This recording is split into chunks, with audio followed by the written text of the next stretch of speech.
नमस्कार, market today में आप सभी का स्वागत है। मैं हूं सुमित और इस कैलेंडर ईयर के एग्जैक्टली हाफ पर आज हम पहुंच गए हैं और आखिरी कारोबारी सत्र इस पहली छमाही का कैलेंडर ईयर के, और अगले महीने अब हम एंटर करने वाले हैं, यानी कि कल 1 जुलाई है। साथ ही साथ ऑटो सेल्स के नंबर्स होंगे और वीकली एक्सपायरी भी होगी, तो उन सब पर तो हम बातचीत करेंगे ही। और साथ ही साथ आज के जानकार हमारे साथ हिमांशु गुप्ता मौजूद है, उनसे भी हम बाजार पर उनकी राय रणनीति जानेंगे। लेकिन मार्केट्स के लिए आज का दिन बिल्कुल रेंज बाउंड ट्रेड के तौर पर आप कह सकते हैं। एक समय में तो 70-80 अंकों के आसपास की बढ़त निफ्टी में देखने को मिली, लेकिन सेकंड हाफ में थोड़ी सी फिजल आउट होते हुए दिखाई पड़ी। Specially Nifty bank, Nifty mid cap में थोड़ी सी आउट परफॉर्मेंस थी, स्लाइटली आउट परफॉर्मेंस कह सकते हैं फ्रंट लाइन इंडेक्स के कंपैरिजन में। छोटे छोटे पॉकेट सब सेक्टर्स आज फिर चलते हुए दिखाई पड़े। आज पावर का दिन था जो कि पावरफुल प्रदर्शन दे रहा था। मिड कैप आईटी का दिन था जिसमें टाटा एलेक्सी, हैप्पीएस्ट माइंड जैसी कंपनियां, न्यूक्लियर सॉफ्टवेयर, जेंसार टेक, इस तरह की कंपनीज में, या फिर फ्रंट लाइन में इन्फोसिस जैसी कंपनीज जो कि आज परफॉर्म करते हुए दिखाई पड़ रहे थे। रिलायंस इंडस्ट्रीज सपोर्ट कर रहा था मार्केट को, लेकिन ओवरऑल फिर भी बैंक्स की तरफ से प्रेशर जो कि बाजार को नीचे की तरफ धकेलने में लगा हुआ था, और मेटल में भी कुछ हद तक प्रॉफिट टेकिंग का दौर आज बनता हुआ दिखाई पड़ रहा था। तो ओवरऑल मिला जुला मूड माहौल, और उसमें एक बार फिर से रेंज बाउंड ट्रेड और रेंज के लोअर एंड की तरफ मार्केट सरकता हुआ दिखाई पड़ा। चलिए हम बात करेंगे आज के जानकार से भी, उनसे भी उनकी रणनीति समझेंगे, लेकिन उससे पहले कुछ आंकड़े देख लेते हैं। आंकड़ों के लिहाज से निफ्टी करीब 130 अंकों के दायरों में आज घूमता हुआ दिखाई पड़ा, और ये भी सेकंड हाफ के अंदर जो दायरा है वो थोड़ा और एक्सटेंड हुआ। सेंसेक्स में करीब 450 अंकों का दायरा, और निफ्टी बैंक रफली 500 अंकों के आसपास की रेंज बनाकर आज कामकाज करता हुआ दिखाई पड़ा। एडवांस डिक्लाइन के हिसाब से पहले तो तेजी थी, लेकिन बाद में डिक्लाइन ज्यादा रहा। करीब 17 शेयर तेजी में, 33 शेयरों में बिकवाली। लेकिन हाँ, इंटरेस्टिंग पार्ट ये कि 17 के जो तेजी वाले शेयर हैं 17, उनमें दो नाम बड़े हैवी वेट के, जिसमें रिलायंस और इन्फोसिस दोनों ही एक तरफा सपोर्ट दे रहे थे। सेंसेक्स के लिए जो मेजर कंट्रीब्यूशन जो एडवांस डिक्लाइन है उसमें 12 शेयर तेजी में, 18 शेयरों में बिकवाली रही। निफ्टी बैंक के 11 शेयरों में बिकवाली और 1 शेयर में आज तेजी देखने को मिली। एफ&ओ में 100 शेयर बिकवाली, करीब 63 शेयरों में खरीदारी देखने को मिली। और मिड कैप इंडेक्स साइड पर अगर आप जाएंगे तो 50-50 रेशियो आपको दिखाई पड़ेगा एनएससी और बीएससी का। एनएससी में करीब 960 शेयर तेजी में, 968 शेयरों में बिकवाली। बीएससी 1716 शेयर तेजी में, 1515 शेयरों में बिकवाली देखने को मिली। तो यहाँ पर रेशियो थोड़ा मिला जुला है, लेकिन फ्रंट लाइन इंडेक्स में आपको आज दबाव की तरफ ज़्यादा आंकड़े दिखाई पड़ेंगे। इसके अलावा आप पॉजिटिव कंट्रीब्यूशन में जाएंगे तो रिलायंस, इन्फोसिस, टीसीएस, विप्रो, कोल इंडिया, यानी कि तीनों आईटी कंपनी मिला के 18 अंकों का कंट्रीब्यूशन दे रही थी, और रिलायंस अकेला 18 अंकों का कंट्रीब्यूशन दे रहा था तेजी की तरफ। लेकिन बिकवाली की साइड पे अकेले आईसीआईसीआई बैंक और एचडीएफसी बैंक 15 अंकों का कंट्रीब्यूशन एचडीएफसी और एचडीएफसी बैंक की तरफ से, और 14 अंकों का कंट्रीब्यूशन आईसीआईसीआई बैंक की तरफ से आता हुआ दिखाई पड़ रहा था, जो कि प्रेशर में मार्केट को धकेल रहे थे। एक बहुत इंटरेस्टिंग चीज आज आपको मार्केट में दिखाई पड़ेगी। इन्फोसिस बाजार को सपोर्ट कर रहा था, तेजी दिखा रहा था, लेकिन उसमें वॉल्यूम महज 958 करोड़ रुपए के आसपास का हुआ है। तो वॉल्यूम वाइज थिन ट्रेड, लेकिन कंट्रीब्यूशन वाइज ज्यादा कामकाज होता हुआ दिखाई पड़ रहा था। और सेम रिलायंस में भी अगर आप देखेंगे तो 1925 करोड़, इनफैक्ट ये सबसे ज्यादा वॉल्यूम वाला शेयर आज रहा रिलायंस इंडस्ट्री, तो वो भी सिर्फ 1925 करोड़ रुपए के आसपास। और बाकी 3 मेजर जो वॉल्यूम वाले थे उसमें इन्फोसिस, टाटा स्टील और आईसीआईसीआई बैंक, तीनों में ही 900 करोड़ या 950 करोड़ की रेंज में कामकाज होता हुआ दिखाई पड़ा। तो ये इंडिकेट करता है वॉल्यूम जो है सडनली मार्केट में थोड़े ड्राई होते हुए दिखाई पड़ रहे हैं। चलिए अब बात करते हैं आज के जानकार से। हमारे साथ हिमांशु मौजूद भी हैं। हिमांशु, मार्केट को लेकर मूड माहौल कैसा मान रहे हैं आप? अब तक तो बाजार में थोड़ा तेजी का रुझान था, लेकिन दायरा चल रहा है और दायरे में बार बार लोअर एंड के आसपास ही बंद हो रहे हैं, क्या करा जाए? जी सुमित जी, गुड इवनिंग। देखिए, मुझे लगता है कि जो बाजार में आज एक अच्छी पॉजिटिव ओपनिंग के बाद जो आखिरी 1-1.5 घंटे में यहाँ पर बिकवाली देखने को मिली, या फिर जो प्रेशर आता हुआ नजर आया, उसके मैं 2 पैरामीटर्स यहाँ पर देखता हूँ। पहला, वीकली एक्सपायरी से एक दिन पहले 15,800 पर हाईएस्ट जो पुट राइटर का वही था, और जब बाजार उसके नीचे यहाँ पर ट्रेड करना शुरू करा तो मुझे लगता है कि वो जो एक अनवाइंडिंग का प्रेशर था उसके चलते यहाँ पर आखिरी कुछ मिनटों में बाजार में और दबाव बढ़ता हुआ नजर आया, और बाजार जो निफ्टी स्पेशली अपनी लोअर एंड की तरफ खिसकता हुआ नजर आया। सिमिलरली निफ्टी बैंक में भी 35,000 पर एक अच्छा, इनफैक्ट सुबह के फर्स्ट हाफ तक काफी हद तक यहाँ पर निफ्टी बैंक एक अच्छे सपोर्ट दिखा रहा था। 35,000 का सपोर्ट एक अच्छी तरह से जो ये इंडेक्स था होल्ड कर रहा था, और वहां पर सबसे ज्यादा ओवर एडिशन पुट राइटर्स की तरफ से देखने को मिला। लेकिन जैसे ही बाजार उसके नीचे यहाँ पर टिकने लगा, मुझे लगता है कि जिस हिसाब से वहां पर पुट राइटर्स की तरफ से अनवाइंडिंग मिली, उसके चलते यहाँ पर दबाव बाजारों में देखने को मिला। साथ ही साथ सुमित जी, आज क्वार्टरली जून क्वार्टर का आज आखिरी ट्रेडिंग डे था, तो एमएससीआई के फ्लोज भी मुझे लगता है कि आखिरी घंटों में यहाँ पर बाजार में वॉलेटिलिटी को बढ़ाते हुए नजर आए होंगे। तो उस सब के चलते मुझे लगता है कि यहाँ पर आज के सेशन में जो कि एक वॉलेटाइल सेशन बंद हुआ, वो यहाँ पर इस तरफ इंडिकेशन देता है कि बाजार शायद कल के सेशन में जो इस ट्रेडिंग जोन का जो लोअर एंड है, जो सपोर्ट जोन है, उनको टेस्ट करता हुआ नजर आए। और उस कंडीशन में मुझे लगता है कि निफ्टी में यहाँ पर कल के इनिशियली अगर फर्स्ट हाफ की स्ट्रैटेजी देखी जाए तो 15,760 15,780 के लेवल्स पर एक बिकवाली प्रेशर बनता हुआ नजर आ सकता है। लोअर एंड 15,650 15,620 ये एक अच्छे सपोर्ट जोन हैं, जहां पर जितने भी शॉर्ट पोजीशंस हैं एक बार मुनाफा वसूल लेना चाहिए और वापस से मुझे लगता है कि expiry trade, volatile trade play करने के लिए उन लेवल्स पर वापस से एक कैलकुलेटेड रिस्क लेकर तेजी की पोजीशन फिर से बनाई जा सकती है।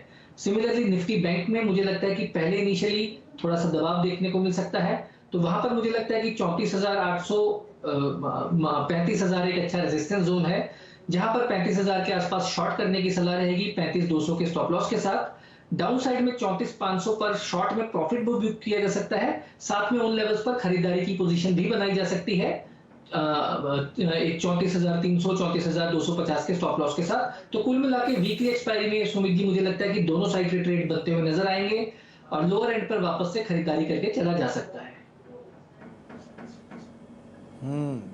इंटरेस्टिंग ये आंकड़े आप देखिए, आपको अगर शुरुआत में सेलिंग दिख रही है तो ये सेलिंग कोई पोजीशनल सेलिंग नहीं है। आप कल के ट्रिगर के लिए, वो भी एक्सपायरी है, तो आप शुरुआती कारोबार में थोड़ी बहुत बिकवाली भले देखें, लेकिन लोअर लेवल से पुल बैक प्ले कर सकते हैं और पुल बैक के लिए जो आपको लेवल्स बताए गए हैं आप उनका ध्यान रखें, वहां पर आप कॉल ले सकते हैं। लेकिन शुरुआती ट्रेडिंग में आप बिकवाली देखेंगे निफ्टी बैंक और निफ्टी में, और लोअर लेवल से आप लॉन्ग साइड पर पोजिशन ले सकते हैं। अच्छा हिमांशु, आपने ये एक स्ट्रैटेजी तो अपनी समझा दी, लेकिन अगर कॉल्स में जाए तो क्या बाय साइड पे, सेल साइड पे?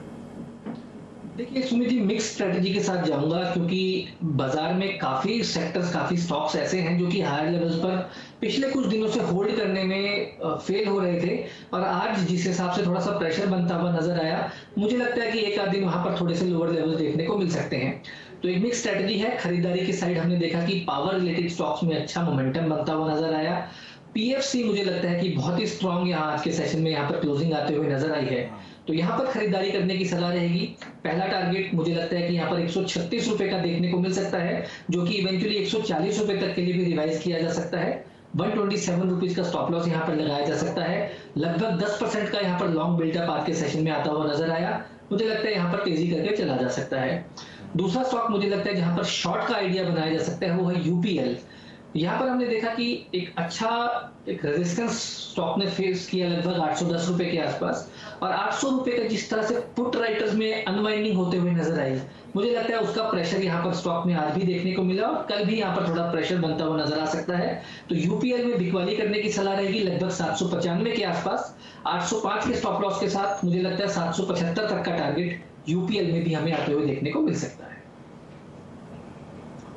अच्छा, तो power finance, REC, PFC Radha दोनों ही आज तेजी में थे, और पीएफसी 137 रुपए के टारगेट के लिए आप खरीदारी करें, 127 का स्टॉप लॉस रखें, और दूसरा नाम जो है वो है यूपीएल का, जहां पर आप बिकवाली कर सकते हैं 775 रुपए के टारगेट्स के लिए। 805 का एक स्टॉप लॉस यहाँ मेंटेन करें। पहले मानस से भी हमारी बात हुई थी, उन्होंने भी 830 का एक लेवल बताया था कि वो जब तक पार नहीं होगा यहाँ तेजी नहीं बनते हुए दिखाई पड़ेगी। अच्छा हिमांशु, आपने बात की पीएफसी की, एक बार आरईसी भी देखिए, वो भी आज जोरदार तेजी में था, क्या यहाँ पर भी कुछ लॉन्ग बनते हैं क्या? खबर खरीदारी आज देखने को मिली है दोनों ही काउंटर्स में। आरएसी भी यहाँ पर एक अच्छा कंसोलिडेशन के बाद फिर से एक अप मूव दिखाने की शुरुआत मुझे लगता है ऑलरेडी आज कर चुका है। तो यहाँ पर मुझे लगता है कि कैश लेवल्स में 146 147 अच्छे लेवल्स हैं जहां पे खरीदारी करें। 142 के लिहाज के नीचे का एक पोजिशनल बेसिस पर स्टॉप लॉस लगाएं। मुझे लगता है आने वाले दिनों में यहाँ पर 160 162 रुपए तक के टारगेट्स आते हुए नजर आ सकते हैं। इंटरेस्टिंग रहेगा सुमित जी देखना कि क्या कल के सेशन में स्टॉक 150 151 का लेवल क्रॉस कर पाता है, क्योंकि यहाँ पर एक इमीडिएट हर्डल है कॉल राइटर्स का, काफी अच्छी तरह से कॉल राइटिंग यहाँ पर देखने को मिली है। तो अगर कल के सेशन में स्टॉक 150 151 रुपए के ऊपर सस्टेन करता है तो मुझे लगता है कि यहाँ पर कॉल राइटर्स की तरफ से अनवाइंडिंग होते हुए नजर आ सकती है, और उसके चलते जो एक इमीडिएट हर्डल है स्टॉक का वो ये पार करेगा और 160 162 रुपए की तरफ ये स्टॉक शॉर्ट टर्म में मूव करते हुए देखने को मिल सकता है। अच्छा, एक चीज आपने ऑब्जर्व किया क्या आज हिमांशु, इन्फोसिस, रिलायंस दोनों मेजर कंट्रीब्यूशन थे मार्केट में, और स्पेशली इन्फोसिस इतनी बड़ी 1.5-2% के आसपास की तेजी बाजार के मेजर कंट्रीब्यूशन में से एक, लेकिन वॉल्यूम इतना थिन, 1000 करोड़ से नीचे है कामकाज इन्फोसिस में। क्या करना चाहिए यहाँ पर? देखिए, मुझे लगता है कि जितने भी दिग्गज आईटी स्टॉक्स हैं, चाहे वो इन्फोसिस है, चाहे वो टीसीएस है या टेक महिंद्रा है, इन पर हर छोटी-मोटी मामूली गिरावट पर वापस से बाइंग इंटरेस्ट बनता हुआ नजर आया है। हमने देखा कि कमेंट्री भी काफी पॉजिटिव आई है, स्पेशली एक्सेंचर के नंबर्स के बाद। और इन्फोसिस क्लियरली यहाँ पर एक बाइंग कैंडिडेट है। 3 दिनों की कंसोलिडेशन के बाद स्टॉक आज निकला, नया हाई बनाया, 1600 रुपए के साइकोलॉजिकल टारगेट के बहुत पास है। मुझे लगता है 1565 1570 अच्छा जोन है, जहां पर अगर कोई डिप मिलता है तो खरीदारी करके चलें। इमीडिएट मैं 1620 रुपए तक के टारगेट्स यहाँ पर देखता हूं, और 1550 रुपए के नीचे का यहाँ पर एक स्टॉप लॉस शॉर्ट टर्म के नजरिए से लगाया जा सकता है। मेरा मानना है आईटी यहाँ पर अभी एक सेफ हेवन है, जहां पर बना रहा जा सकता है। अगर बाजार में वॉलेटिलिटी भी बढ़ते हुए नजर आएगी तो भी आईटी स्टॉक्स में हमको, मुझे लगता है कि ऊपर के लेवल्स देखने को मिलेंगे। अच्छा, अब ये आईटी की बात छिड़ी है तो 3 नाम देखिए मिड कैप में। पहला नाम है टाटा एलेक्सी, दूसरा नाम है हैप्पीएस्ट माइंड और तीसरा नाम है जेंसार टेक। इन तीनों स्टॉक्स में क्या किया जाए? टाटा एलेक्सी तो चल ही जा रहा, रुक ही नहीं रहा। हैप्पीएस्ट माइंड भी आज चल गया, 1000 का लेवल पार हो गया। और जेंसार टेक यहाँ पे ब्लॉक डील का ओवरहैंग खत्म हुआ है, वापस स्टीम में आया है, डे हाई के आसपास ही क्लोज होता हुआ दिखाई पड़ा। क्या करें इन दोनों में, तीनों में? देखिए, तीनों ही स्टॉक अनडाउटेडली सुमित जी बहुत ही स्ट्रॉन्ग चार्ट फॉर्मेशन है। और इनफैक्ट कि मैंने सोचा था कि अगर डिस्कशन होगा, अगर आप मुझसे मिड कैप स्टॉक का आईटी का जिक्र करेंगे, तो टाटा एलेक्सी मेरी तरफ से एक प्रेफर्ड पिक अभी भी यहाँ पर बनते हुए नजर आ सकती है। लेकिन इसके अलावा अगर यहाँ पर एक रिस्क रिवॉर्ड के पर्सपेक्टिव से किसी फ्रेश पोजीशन इन तीनों ही स्टॉक्स में बनानी हो, तो मुझे लगता है जेंसार टेक का यहाँ पर रिस्क रिवॉर्ड काफी फेवरेबल है। स्टॉक लगभग 312 रुपए के आसपास बंद हुआ। मुझे लगता है 305 304 रुपए के आसपास एक अच्छा सपोर्ट है, जिसके नीचे का स्टॉप लॉस यहाँ पर लगाकर तेजी की पोजीशन बनाई जा सकती है। मैं यहाँ पर 319 320 रुपए का एक पहला लेवल वॉच करूंगा। जैसे ही स्टॉक उसके ऊपर निकलता है, मुझे लगता है ये स्टॉक भी नए हाइस की तरफ बढ़ता हुआ नजर आएगा। और 350 के टारगेट्स जो कि शॉर्ट टर्म में यहाँ पर आते हुए देखने को मिल सकते हैं। तो जेंसार टेक्नोलॉजी जरूर मेरी तरफ से एक प्रेफर्ड पिक रहेगी। इसके अलावा पोजिशनल तौर से टाटा एलेक्सी और हैप्पीएस्ट माइंड दोनों ही चार्ट स्ट्रक्चर पॉजिटिव हैं। जिन्होंने यहाँ पर खरीदारी की है, बने रहने की सलाह है। तो टाटा एलेक्सी और हैप्पीएस्ट माइंड पोजिशनल तौर पे आप देखिए, और नियर टर्म के लिए आप जेंसार टेक को देख सकते हैं। 304 का एक स्टॉप लॉस और 319 पहला, और फिर 319 के बाद तो पुराने हाइस को वापस रिज्यूम करने की उम्मीद लगाई जा रही है। अच्छा, एक नाम रिलायंस, आज मेजर कंट्रीब्यूशन, एक तरफा सपोर्ट था, लगातार गिरावट 5 दिन की, उसके बाद पुल बैक। क्या करना चाहिए यहाँ पे? रिलायंस के चार्ट्स को देखकर एक बात तो क्लियर दिखती है कि यहाँ से जो डाउनसाइड है, मुझे लगता है वो कैप्ड है। स्टॉक ने एक अच्छी तेजी दिखाई अपने नंबर से पहले, उसके बाद अपने 50 दिन की मूविंग एवरेजेस के पास आकर सपोर्ट को टेस्ट किया। और जिस हिसाब का यहाँ पर पुट राइटिंग और जिस हिसाब से डिलीवरी बेस्ड बाइंग पिछले कुछ दिनों में इन लेवल्स पर आते हुए नजर आई है, मुझे लगता है कि इन लेवल्स पर यहाँ से एक कंसोलिडेशन जरूर देखने को मिल सकती है। लेकिन डाउनसाइड बहुत ही ज्यादा लिमिटेड मुझे नजर आती है रिलायंस में। अगर यहाँ पर एक ट्रेडिंग बेट ली जाए तो मुझे लगता है कि 2090 2095 एक अच्छा खरीदारी का लेवल है। 2075 रुपए का एक स्टॉप लॉस लगाया जा सकता है। और 1 से 2 दिन के नजरिए को देखते हुए 2150 तक के टारगेट्स रिलायंस में भी आते हुए देखने को मिल सकते हैं। मुझे लगता है कि इंडेक्स को रिलायंस की तरफ से आने वाले दिनों में एक अच्छा सपोर्ट देखने को मिल सकता है। तो रिलायंस को लेकर भी रहा है आपके सामने, और इस चैनल का जो ओनरशिप है वो जरूर रिलायंस इंडस्ट्रीज के पास है। चलिए, अच्छा आगे बढ़ते हैं। और ऑटो सेल्स के नंबर, ये कल के लिए एक सबसे बड़ा ट्रिगर होगा एक्सपायरी के साथ साथ। तो किस तरह का एक अनुमान है, किस तरह का आकलन लगाया जा रहा है ऑटो सेल्स के नंबर्स को लेकर, ये पहले यतिन से समझ लेते हैं, उसके बाद हम बातचीत करेंगे इन आंकड़ों को लेकर कुछ और स्टॉक्स पर भी। तो यतिन, क्या अनुमान लगाया जाए ऑटो सेल्स के नंबर्स में, क्या आ सकता है? देखिए, जहां तक कि ऑटो सेल्स का सवाल है, जून के महीने में आप देखेंगे कमर्शियल व्हीकल प्लेयर्स पे खासा असर हुआ है, क्योंकि फ्लीट डिमांड नहीं है और डीजल के दाम भी बढ़े हुए हैं, तो डिमांड सबड्यूड रहने की आशंका है। टाटा मोटर्स और अशोक लेलैंड, क्योंकि पिछले साल का बेस छोटा है, आपको ईयर ऑन ईयर चेंज काफी बड़ा दिखाई देगा। जहां तक कि 4 व्हीलर्स का सवाल है, फिर से एक बार पेट्रोल के दाम 100 रुपए के ऊपर 2 से 5% की प्राइस हाइक्स भी कंपनियों ने ली है, तो इसका असर कहीं ना कहीं डिमांड पे आता हुआ दिखाई देगा। मारुति के आंकड़े पे नजरें होनी चाहिए, लगभग 1.5 लाख यूनिट्स का अनुमान है जून के महीने की बिक्री का। एमएनएम ट्रैक्टर्स पे भी रिटेल सेल्स काफी अच्छी हैं, क्योंकि मानसून का फोरकास्ट जो है नॉर्मल है। 35,000 यूनिट्स आप एक्सपेक्ट कर सकते हैं एमएनएम के ट्रैक्टर कारोबार में, बिक्री का आंकड़ा वहां आ सकता है। जहां तक कि 2 व्हीलर्स का सवाल है, एक्सपोर्ट फेसिंग बिजनेसेस अच्छा कर सकते हैं, क्योंकि export markets opening up theme अच्छी तरीके से चल रही है। बजाज ऑटो और टीवीएस मोटर्स को इसका फायदा आते हुए दिखाई देगा। और कहीं ना कहीं वहां 24 से 25% की आप ग्रोथ साल दर साल बेसिस पे एक्सपेक्ट कर सकते हैं। जहां तक कि घरेलू कंपनीज है हीरो मोटोकॉर्प और रॉयल एनफील्ड, डिमांड स्लो है, लेकिन हीरो मोटोकॉर्प स्पेसिफिकली अगर आप बात करें तो वहां अनुमान है कि 4.5 लाख यूनिट्स वो बेच सकते हैं, जो साल दर साल आपको 3% की मामूली सी ग्रोथ दिखाई देगी जून के महीने के लिए। अच्छा हिमांशु, दो स्टॉक इस पूरे सेल्स से हमने ट्रैक किए। पहला नाम है मारुति का, बड़े आंकड़ों की बातचीत हो रही है, डिस्पाइट जो सिचुएशन थी वो उतनी बेहतर नहीं थी पिछले महीने में। और दूसरा हीरो मोटोकॉर्प, यतिन भी ये बात कह रहे हैं कि थोड़ी स्लगिश ग्रोथ रहेगी लेकिन फिर भी 4.5 लाख यूनिट्स बेचेंगे।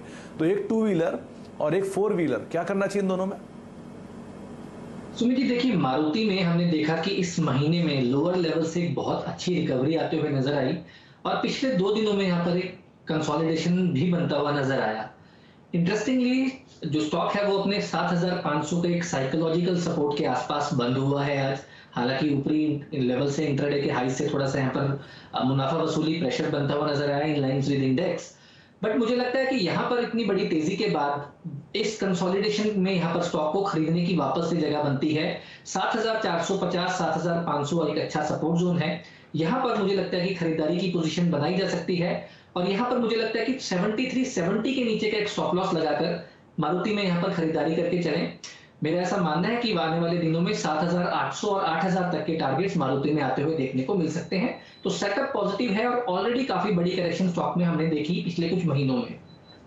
साथ ही साथ हीरो मोटो की अगर बात करते हैं सुमित जी, तो मुझे लगता है कि ये बहुत ही शानदार कॉन्ट्रा पिक हो सकती है और अभी यहाँ पर रिस्क रिवॉर्ड काफी फेवरेबल है क्योंकि स्टॉक में अभी भी कोई किसी तरह का मूव देखने को नहीं मिला है। 2900 रुपए के आसपास का स्टॉक का क्लोजिंग है। मुझे लगता है 2880 2900 रुपए के आसपास रिस्क रिवॉर्ड काफी फेवरेबल है। एक छोटा सा स्टॉप लॉस 2860 के नीचे का यहाँ पर लगाकर खरीदारी की पोजीशन बनाएं।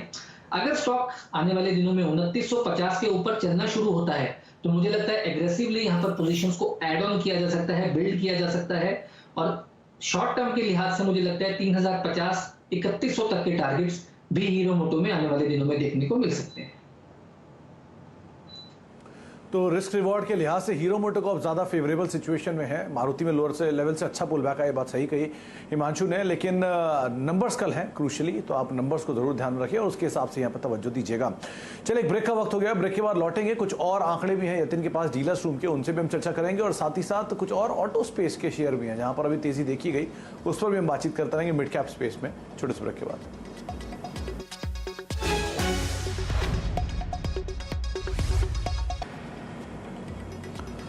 अब देख रहे हैं मार्केट टुडे। हमारे साथ आज के जानकार हिमांशु गुप्ता मौजूद हैं जो कि आपको बाजार पर अपनी राय रणनीति बता रहे हैं। कल के लिए थोड़ा सा कॉशियस होने की राय जरूर है क्योंकि कल है वीकली एक्सपायरी भी।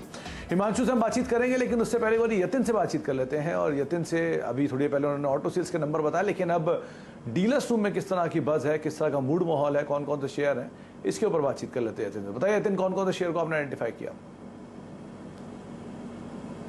देखिए 3 स्टॉक्स जो आज डीलिंग रूम्स के फोकस रेडार पे हैं, उनमें सबसे पहले है कोटक महिंद्रा बैंक।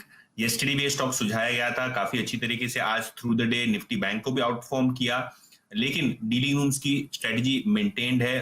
कोटक महिंद्रा बैंक पे आपको बाय ऑन डिप्स करने की सलाह वहां से आ रही है और 30 से 35 रुपए का अपसाइड इस स्टॉक में आपको शॉर्ट टर्म में देखने को मिलना चाहिए, ऐसा उनका मानना है। इसके अलावा कल ऑटो सेल्स के आंकड़े आएंगे और बजाज ऑटो पे फोकस रहेगा। डीलिंग रूम्स का मानना यह है कि एक्सपोर्ट मार्केट्स क्योंकि काफी अच्छी तरीके से चेक रहे हैं, बजाज ऑटो की बिक्री अनुमान से बेहतर आ सकती है और इसीलिए यहाँ वो 4200 के टारगेट से खरीदारी की सलाह अपने क्लाइंट्स को दे रहे हैं। मिड कैप्स की बात करें तो डिशमन कार्बोजन यानी डिकैल पे डीलिंग रूम्स को लगता है कि शॉर्ट टर्म में 10 से 15% की अपसाइड आपको देखने को मिलनी चाहिए क्योंकि स्विट्जरलैंड के ऑपरेशंस यूरोप के मार्केट्स का कारोबार बढ़ाएंगे और 20 मॉलिक्यूल के जो कमर्शियल मैन्युफैक्चरिंग शुरू हो गई है उसका भी सीधा फायदा कंपनी को होगा। तो यहाँ भी मिड कैप के लिहाज से शॉर्ट टर्म में खरीदारी की सलाह डीलिंग रूम्स अपने क्लाइंट्स को सुझा रहे हैं। तो 3 नाम यतिन ने आपको बताया है, कोटक महिंद्रा बैंक, बजाज ऑटो और साथ ही साथ डिशमन फार्मा, जिसके ऊपर भी आप नजर बनाकर रख सकते हैं। अच्छा हिमांशु, ये बजाज ऑटो स्किप हो गया और दूसरा नाम देखिए एस्कॉर्ट्स, आज यहाँ भी काफी स्टीम थी नंबर से ठीक पहले, क्या करना चाहिए दोनों में?